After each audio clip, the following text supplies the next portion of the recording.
Messieurs les ministres, Monsieur le secrétaire général du Conseil national de sécurité, Excellences, Mesdames et Messieurs les ambassadeurs et membres du corps diplomatique, Mesdames et Messieurs les représentants de l'Union africaine, de la CEDEAO, de la CEAC, Mesdames et Messieurs les délégués représentant les pays du Golfe de Guinée, Messieurs les chefs d'entreprise, vous avez eu raison, Madame, de souligner l'importance des entreprises et leur présence ici.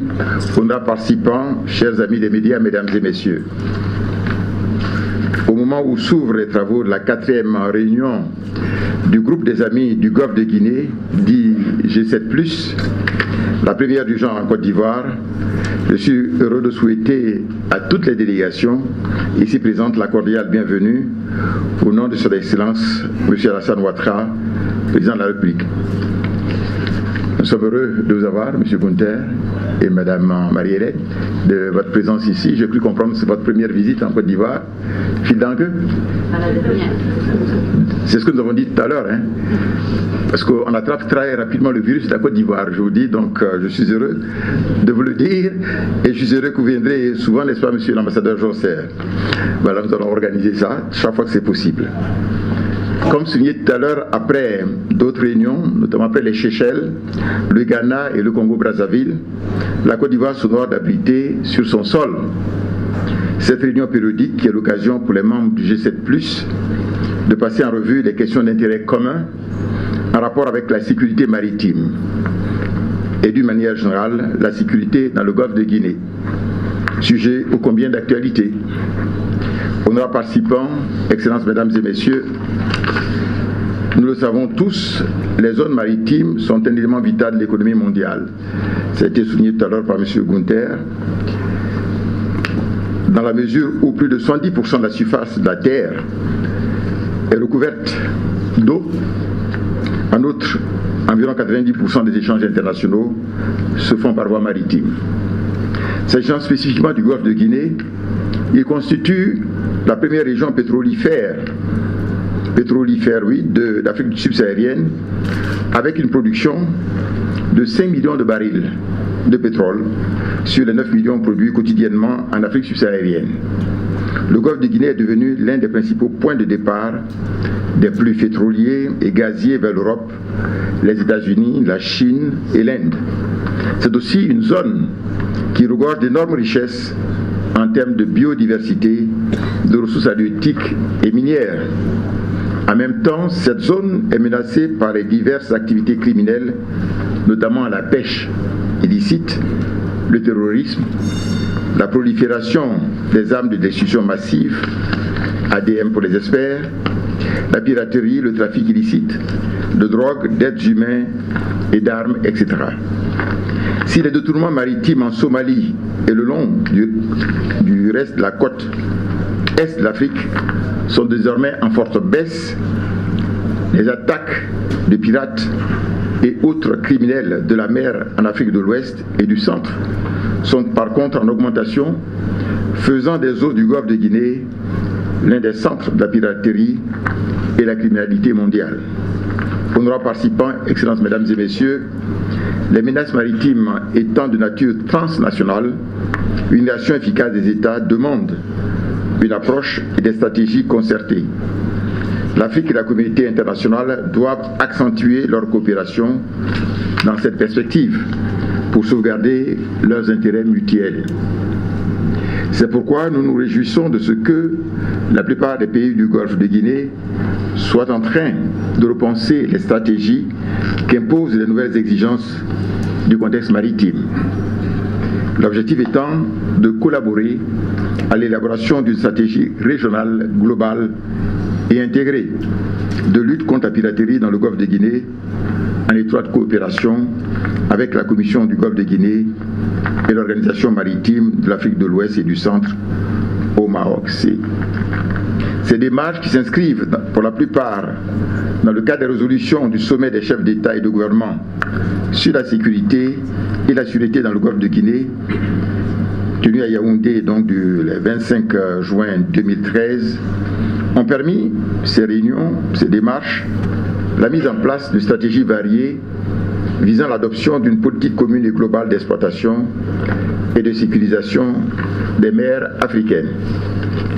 L'architecture de sécurité maritime qui en découle au plan interrégional est structurée en 3 axes majeurs, notamment la stratégie de sécurisation des intérêts vitaux en mer des États de la CEEAC, adoptée à Kinshasa le 24 octobre 2009, qui prévoit la création d'un centre régional de sécurité maritime de l'Afrique centrale, CRESMAC.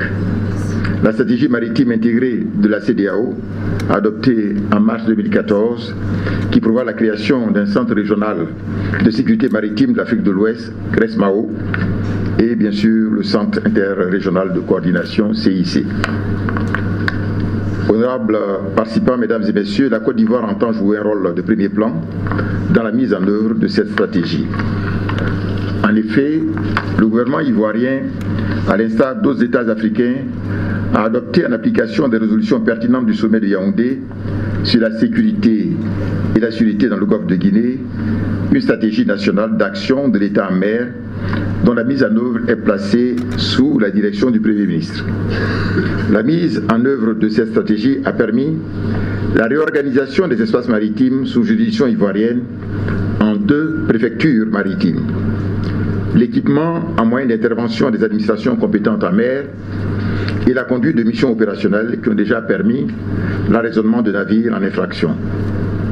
En outre, la Côte d'Ivoire a pris des dispositions nécessaires pour traduire en acte la stratégie régionale et interrégionale de lutte contre les phénomènes de sécurité maritime en habilitant 2 mécanismes essentiels de coopération régionale et interrégionale, notamment le CRESMAO pour le volet opérationnel et l'Institut de sécurité maritime interrégionale, ISMI, pour le volet donc de formation. Madame, vous en avez parlé tout à l'heure. Les moyens sont en train d'être mis en œuvre avec les partenaires au développement, la France, le Japon, les États-Unis et l'Union européenne notamment, en vue d'optimiser le fonctionnement des 10 organismes. D'autres partenariats sont souhaités à cet effet. Herr Gunther, je suis heureux d'entendre tout à l'heure que vous avez indiqué que l'Allemagne va appuyer, et nous en sommes heureux de cela. Nous devons cependant reconnaître que beaucoup reste à faire dans notre pays, à l'instar de tous les pays du Golfe de Guinée qui présentent à l'heure actuelle des dispositifs de lutte incomplets et fragiles, parfois pas suffisamment opérants. En effet, les différentes structures chargées de l'application des lois maritimes sont limitées en ressources et manquent de coordination et de collaboration. Les actions de coopération au plan sous-régional, régional et international qui manquent encore d'orientation et de coordination sont loin d'avoir jugulé le mal. Fort heureusement, le Golfe de Guinée a des amis sur qui il peut compter. C'est ainsi que depuis sa première réunion en 2014, le groupe des amis du Golfe de Guinée, dans le cadre donc du G7+, et avec une dizaine d'États et d'organismes tiers, se rencontrent régulièrement en vue de coordonner l'appui des partenaires internationaux en matière de coopération navale et maritime, policière et judiciaire, de renforcement des capacités et de stratégies de développement. Avec l'assistance de nos amis, nous devions renforcer les capacités de nos États et de nos institutions sous-régionales et régionales afin de faire face efficacement au fléau que constitue l'insécurité maritime. Nous devons surtout faire en sorte que les efforts techniques et financiers des partenaires se focalisent de plus en plus sur l'opérationnalisation des instruments pertinents tels que le CIC, le CRESMAO, le CRESMAC et l'ISMI.